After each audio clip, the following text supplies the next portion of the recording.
Fakta integritas yang dibuat partai politik untuk mengikat kadernya secara moral tidak bisa memberikan jaminan bila kader partai yang menjabat sebagai anggota dewan tidak berbuat korupsi.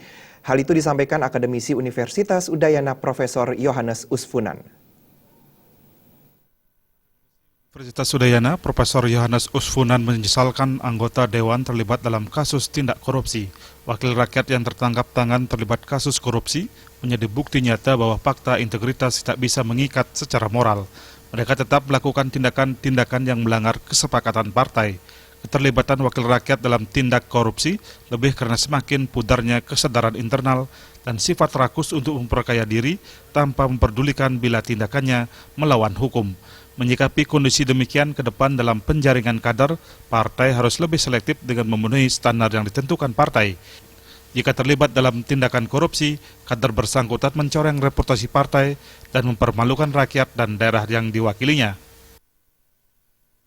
Nah, ke depan menurut hemat saya, partai politik harus melakukan penjaringan yang lebih selektif supaya betul-betul mengetahui persis apakah motivasi orang menjadi anggota DPR RI ini memenuhi standar-standar yang ditentukan apa tidak.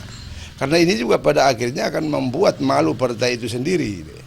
Selain membuat partai itu malu, membuat juga masyarakat pemilih, membuat juga daerah-daerah yang diwakili itu menjadi malu juga. Kan kita malu melihat orang seperti begini.